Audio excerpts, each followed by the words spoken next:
Assalamualaikum warahmatullahi wabarakatuh.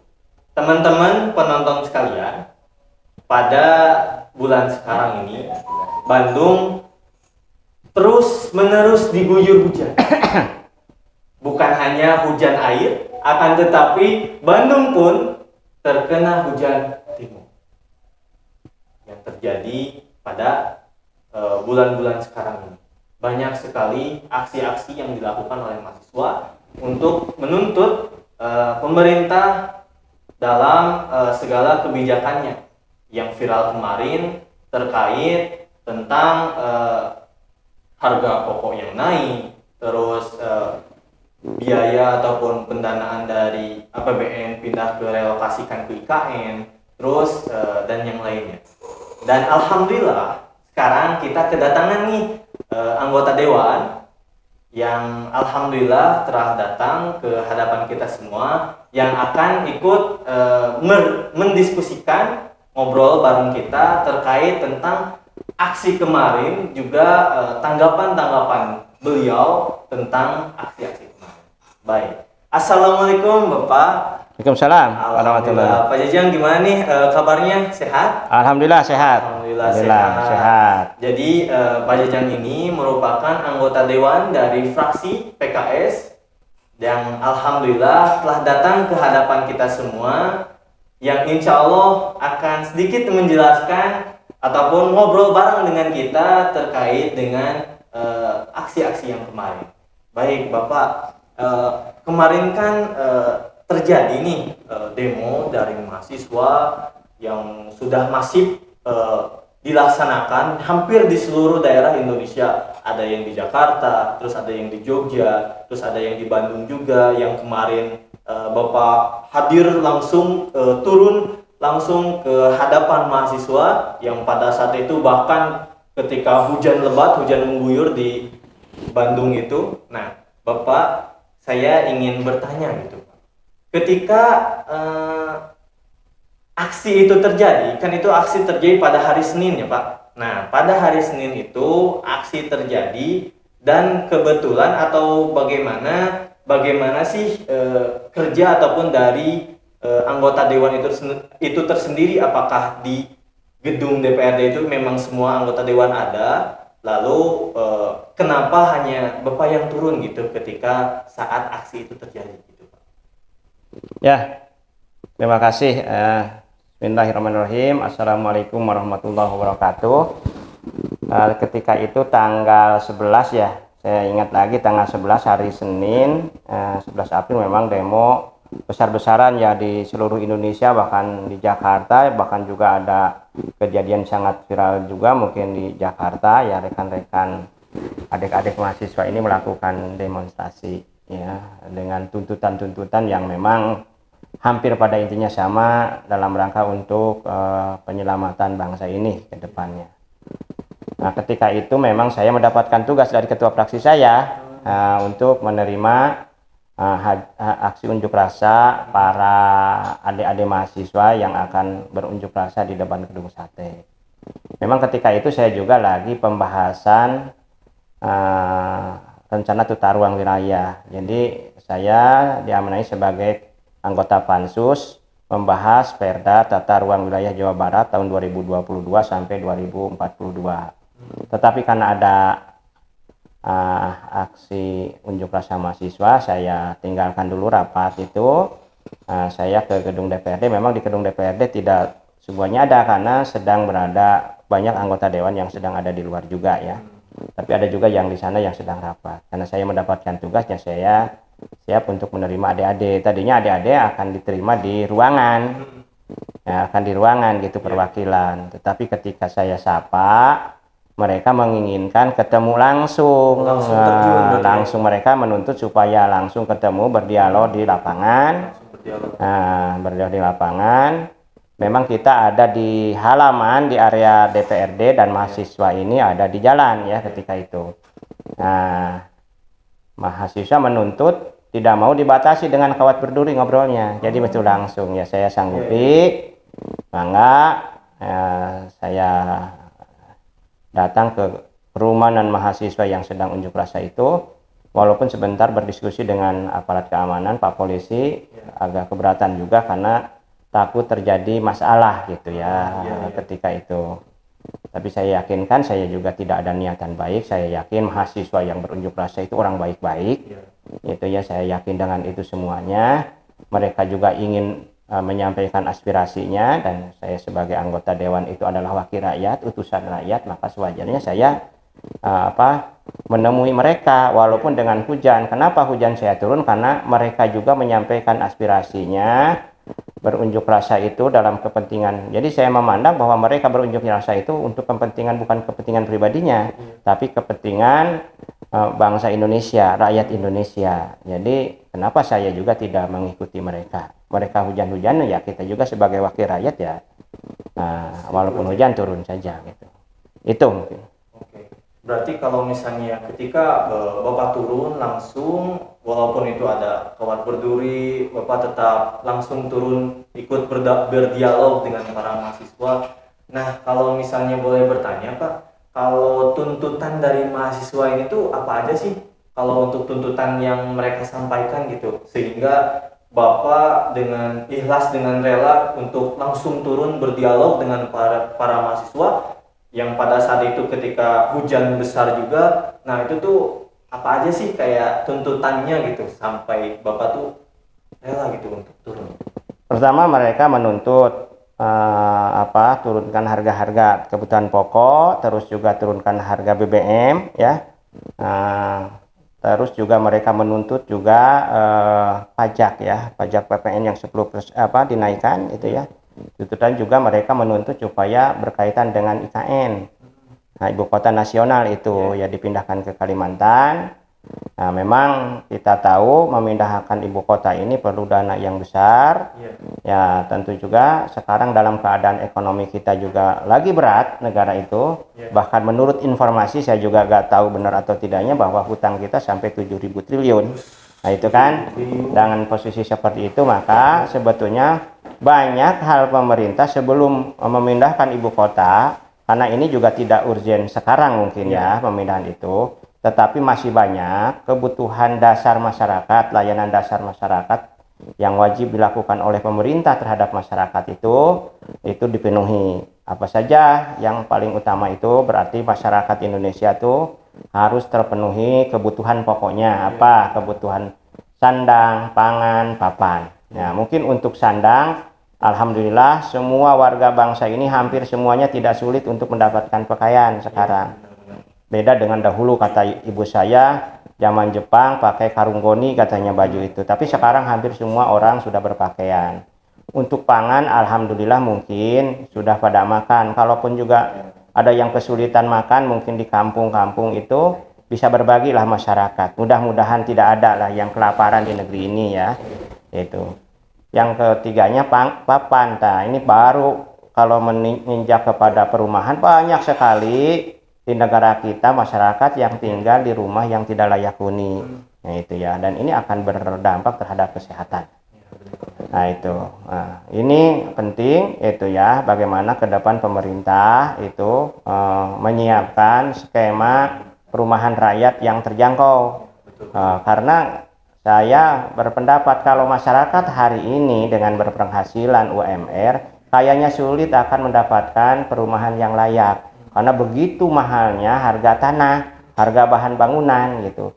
Jadi wajar kalau masih banyak mereka yang tinggal di gubuk gitu ya, di kolong jembatan mungkin itu. Nah, ini menjadi perhatian pemerintah. Yang keduanya layanan dasar, yang selanjutnya adalah layanan kesehatan. Nah, walaupun dengan adanya BPJS ini, itu masyarakat, ya contohnya dapat punya keluarga 7, kalau harus bayar, itu setiap bulan mereka kadang-kadang kan nggak mampu. Akhirnya BPJS-nya nunggak. Begitu ada musibah, sakit, ya mereka tidak bisa ke rumah sakit karena BPJS-nya harus dilunasi dulu, nggak terkendala gitu ya, dengan seperti itu. Nah, ini banyak saya sebagai anggota Dewan DPRD, baik dulu sebagai anggota DPRD Kabupaten dan sekarang sebagai anggota DPRD Provinsi, banyak mendapatkan keluhan-keluhan itu, masalah-masalah itu, terutama ketika masyarakat ini kena sakit harus dirawat, BPJS-nya nggak kebayar, namanya juga ekonominya juga berat gitu. Nah, ini harus dicarikan solusi. Skema kebijakan tentang sistem kesehatan nasional ini coba ditinjau kembali oleh pemerintah. Karena ini kalau dilanjutkan dengan sistem seperti ini akan membebani APBN, akan membebani APBD, dan juga akan membebani masyarakat. Tolong mungkin skemanya coba dipikirkan kembali seperti apa supaya memang masyarakat ini mendapatkan layanan kesehatan dengan standar minimal gitu. Yang keduanya adalah pendidikan gitu ya. Nah, jadi tidak boleh anak bangsa ini yang sulit bersekolah. Karena tugas pemerintah, tugas negara itu adalah mencerdaskan kehidupan bangsa. Yang selanjutnya adalah mendapat jaminan rasa aman. Itu masyarakat itu kebutuhan pokok sandang pangan papan, jaminan kesehatan, jaminan pendidikan, dan jaminan rasa aman, baik dari tindakan kriminal ataupun juga dari bencana. Nah, itu banyak masyarakat sekarang ketika musim hujan ketar-ketir, boleh jadi karena terjadi bencana gitu. Karena begitu rusaknya atau berubahnya alih fungsi lahan gitu yang tidak terkendali, pelanggaran terhadap tata ruang sehingga merubah pola ruang ini, maka terjadilah bencana. Seperti di Bandung Raya ini, bagaimana di daerah Rancaekek itu setiap hujan besar maka mereka kena banjir, dan juga di daerah-daerah yang lain. Nah, ini pemerintah harus hadir di sini. Ini dulu benahi ketika memang itu sudah terpenuhi semuanya dan kita negara punya kemampuan ekonomi yang mungkin bisa memikirkan memindahkan ibu kota kalau memang itu dirasa penting strategis gitu ya. Nah, dan itu juga memang harus ketika akan memindahkan ibu kota ya bisa meminta pendapat survei rakyat juga gitu ya. Jadi sebetulnya pendapat masyarakat ini seperti apa tentang ibu kota ini juga, apakah perlu pindah ataukah memang tetap di Jakarta, atau pindahnya bukan ke sana, itu juga kan memang perlu kajian ya yang mendalam gitu ya, dan juga dari sisi kemampuan keuangan negara. Baik, Pak. Ada satu lagi, Pak, yang waktu kemarin cukup viral, yang tentang penolakan 3 periode ataupun perpanjangan masa ataupun penundaan pemilu kemarin yang cukup viral gitu kan, Pak, kemarin, dan mahasiswa pun banyak yang menuntut hal itu, dan juga mungkin kemarin kita pernah membaca juga gitu kan di dalam media bahwasanya Bapak Jokowi itu sebenarnya sudah menolak gitu katanya. Namun ada beberapa juga ada yang menteri yang mempunyai punya badan survei yang katanya masyarakat Indonesia itu banyak sekali yang mendukung untuk penundaan ataupun untuk perpanjangan masa periode ini gitu. Apa sih sikap dari Bapak ataupun dari sikap dari PKS tentang mengenai hal tersebut, Pak? Ya, penundaan pemilu itunya ada isu memang penundaan pemilu dan perpanjangan presiden itu menyalahi dari konstitusi. Ya. Oleh karena itu maka itu bagi kita itu tidak bisa diterima. Konstitusi itu sakral bagi kita karena ini adalah konsensus bersama dalam rangka membangun kebersamaan dalam membangun negeri ini. Itu adalah aturan mainnya ya. Jadi konstitusi ini yaitu Undang-Undang Dasar 1945 yang sudah diamandemen beberapa kali, 4 kali kalau nggak salah. Nah, ini juga ada wacana untuk mengamandemen lagi. Jadi jangan terlalu amandemen ini hanya untuk kepentingan, tetapi amandemen ini untuk kemaslahatan. Jadi kalau untuk kemaslahatan bangsa ini ya ini harus diamandemen. Bahkan kalau kembali lagi kepada Undang-Undang Dasar yang lama bagi saya nggak apa-apa. Kalau memang dirasa dengan sistem sekarang ini akan menimbulkan terjadinya perpecahan bangsa. Ya, jadi kalau pemilihan presiden langsung ini menurut saya ini akan rawan terjadi perpecahan di bangsa kita. Itu ya. Maka makin modern atau makin tinggi peradaban sebuah bangsa ini, pemilihan itu disederhanakan dengan perwakilan. Gitu ya, tidak langsung karena dengan langsung ini efeknya luar biasa. Pilkada bisa jadi masalahnya terus panjang, kelompok pro dan kontranya itu. Maka kita dibutuhkan ini bagaimana bangsa ini bersatu kembali, rukun kembali, bersama-sama membangun negeri ini, tidak disibukkan, tidak dipecah belah dengan permasalahan politik. itu kedepannya ya. Mudah-mudahan, karena kalau kita berpecah ini pasti kita akan lemah. Tapi kalau kita bersatu, bangsa ini bersatu, sebagaimana dahulu bangsa-bangsa di Nusantara ini dijajah oleh Belanda karena terpecah belah. Tetapi dengan semangat Sumpah Pemuda, itu satu bangsa, satu tanah air Indonesia, satu bangsa Indonesia, dan satu bahasa, ya bahasa Indonesia. Nah, ini menunjukkan bersatunya seluruh warga negara yang ada di Nusantara ini untuk sepakat mendirikan sebuah negara kesatuan Republik Indonesia. Nah, inilah yang harus kita jaga bersama-sama. Jangan sampai terjadi saling memancing kerusuhan, keonaran itu, atau juga permusuhan, perselisihan. Kita anak bangsa ini harus merajut lagi tali silaturahim, tali kebersamaan. Itu tidak ada lagi saling menjelekan, saling memusuhi. Nah, itu mungkinnya. Jadi berkaitan dengan penundaan pemilu ini kita tidak setuju, apalagi dengan 3 periode gitu ya. Karena kenapa? Supaya ada regenerasi kepemimpinan negeri ini. Saya yakin dari 2 juta penduduk negeri ini banyak orang-orang yang mampu untuk menjadi presiden, bupati, gubernur, anggota DPR, DPRD, banyak sekali anak bangsa ini. Cuman kesempatannya saja. Cuman kesempatannya ada, dan sulit sekali. Karena sistem pemilu sekarang itu adalah sistem pemilu kapitalis. Sistem pemilu dengan biaya tinggi. Bukan sistem pemilu, sistem demokrasi Pancasila. Ya, tapi sistem kapitalis. Kita bayangkan seorang bupati kampanye bisa puluhan miliar. Anggota dewan juga bisa miliaran untuk jadi anggota dewan. Biaya kampanyenya gitu. Ya, bagaimana mereka setelah jadi itu akan memikirkan masyarakat.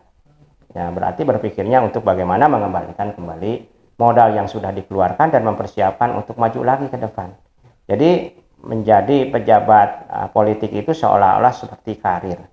Padahal itulah sebagai pengabdian kepada masyarakat. Harusnya seperti itu dipandangnya. Dan ke depan harus bagaimana memikirkan kita bersama politik biaya rendah dan simpel. Ya, dengan pemilihan langsung bahkan tahun 2024 ini juga akan makin berat lagi ya. Ya, sistem pemilu yang sangat rumit sekali sedunia di Indonesia ini. Yaitu kemarin juga ada ratusan KPPS yang meninggal karena kelelahan. Nah, jadi coba sistem pemilu ini ada dimudahkan kembali, disimpelkan, biaya rendah, itu, dan tingkat partisipasi rakyatnya tinggi, menjadikan bangsa ini bersatu kembali, tidak terpecah belah. Berarti kita tuh sikap dari Bapak itu menolak dengan tegas ya Pak? Ya, kalau menurut saya menolak dengan tegas itu ya, untuk perubahan konstitusi tadi. Ya, merubah lagi konstitusi tadi kepada 3 periode dan penundaan pemilu ya. Nah, jadi 2 pilihannya yang ditawarkan itu dari beberapa petinggi partai kan. Ya. Satu yang menginginkan bahwa pemilu itu ditunda tahun 2027 katanya. Ya.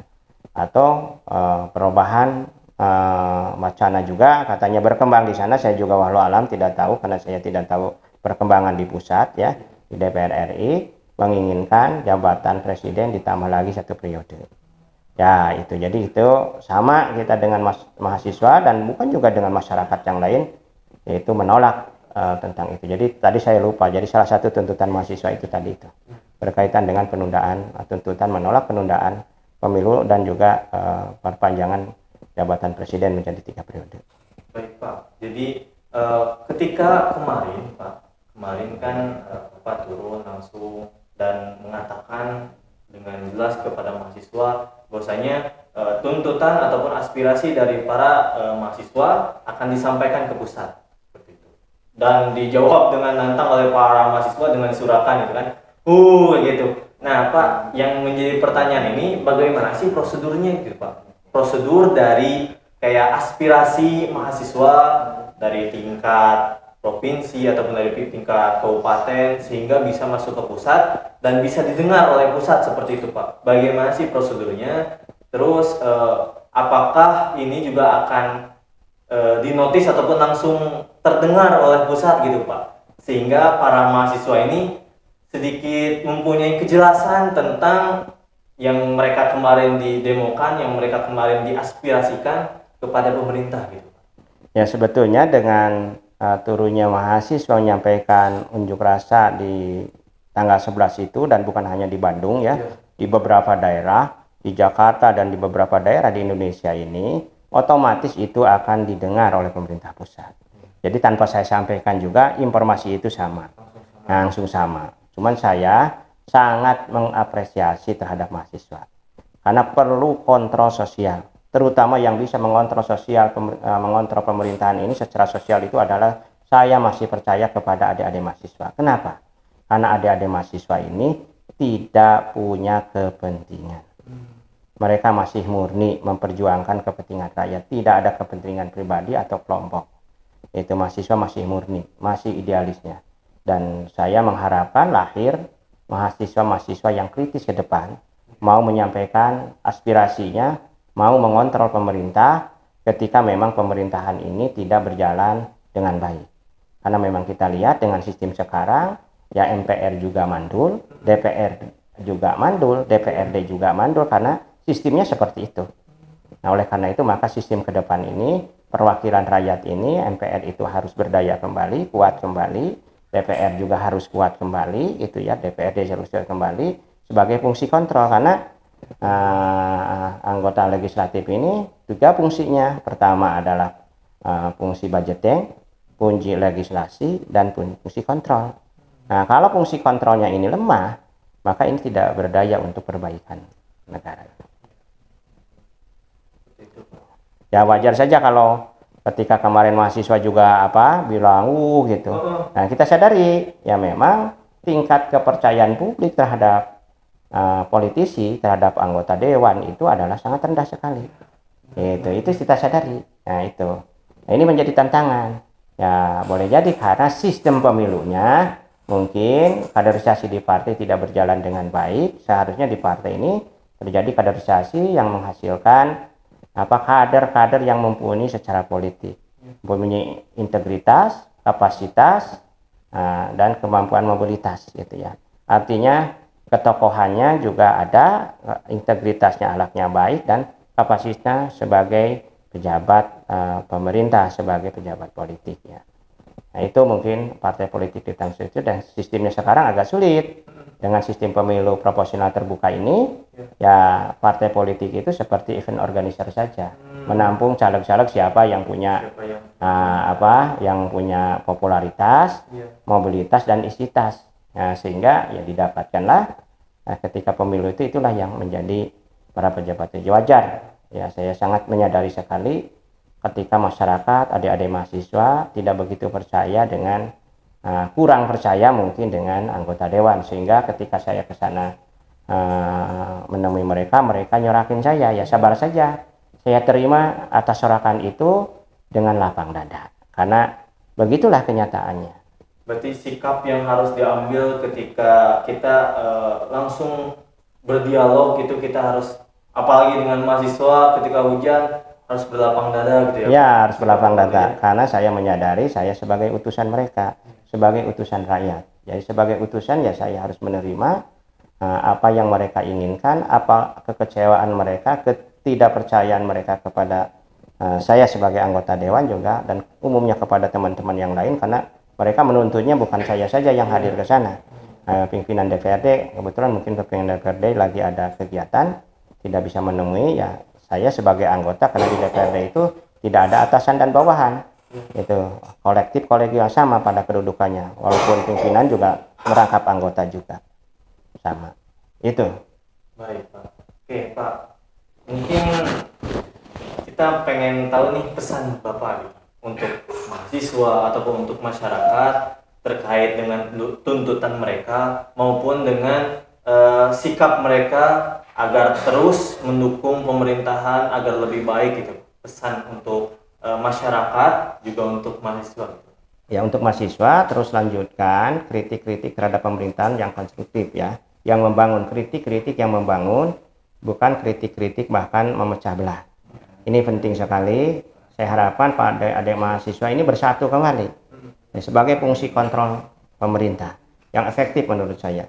Karena lihat dari sejarah Indonesia, perubahan yang paling mendasar terjadi di negeri ini itu ada 2 kali kejadian ya.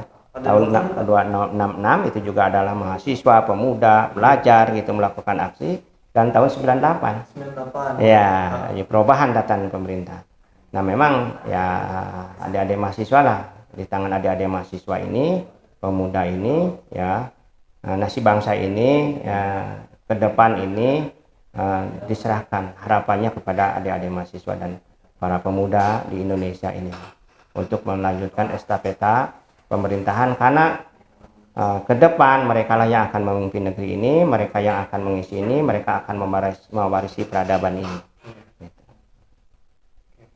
Kalau begitu terima kasih banyak gitu Pak, udah meluangkan waktunya, juga penjelasan Bapak terkait tentang tuntutan mahasiswa, terus tanggapannya apa aja sih tuntutan mereka, terus solusi ataupun dan pesan-pesannya. Terima kasih banyak Pak untuk jawabannya gitu ya Pak. Ya, Oke Pak, terakhir Pak, nih ada terakhir nih. Kita kan sekarang itu PKS sebentar lagi ataupun sekarang tuh sedang milad nih Pak. Milad yang ke-20 Pak. Nah, kalau begitu Pak, ada tidak atau pesan gitu Pak, pesan untuk PKS yang sekarang ini sedang milad yang ke-20? Ya. Mengapa? Kita ucapan selamat ya ke PKS ya dengan milad yang ke-20 ini. Ya, kalau dari sisi usia 20 ini udah dewasa ya. PKS ini. Ya, harapannya semua kita kader-kader PKS luruskan orientasi kita dalam rangka membela rakyat. Ya, itu. Jadi kita sama-sama mempunyai cita-cita untuk mewujudkan cita-cita nasional, yaitu mewujudkan Indonesia ini yang merdeka, bersatu, berdaulat, adil dan makmur. Dan kita ajak semua komponen bangsa ini untuk mewujudkan itu. Saya yakin ketika tujuannya itu, semua anak bangsa ini siapapun juga akan bersama kita, akan bersama-sama mewujudkan itu. Dan tentunya mewujudkan itu tidak bisa dengan PKS saja, kita saja, tetapi kita harus berkolaborasi dengan rakyat, dengan stakeholder yang lain, dengan komponen-komponen yang lain. Mari kita sama-sama mewujudkan itu yang sampai hari ini mungkin belum terwujud ya, cita-cita tadi. Baik Pak, terima kasih banyak Pak sudah menyampaikan pesannya dan juga harapannya untuk milad PKS yang ke-20 ini. Baik Pak, terima kasih banyak Pak sekali lagi telah datang hadir, kita ngobrol asyik tentang tuntutan yang dituntut oleh para mahasiswa, juga pesan untuk mereka. Terima kasih sekali lagi Pak. Oke, untuk pemirsa semuanya, jangan lupa untuk klik tombol subscribe juga like-nya, dan terima kasih, jangan sampai bosan untuk datang ikut di Ngobras, ngobrol asyik. Terima kasih banyak. Saya Hamdan Zulfa mengucapkan terima kasih banyak. Wassalamualaikum warahmatullahi wabarakatuh. Waalaikumsalam. Terima kasih semuanya.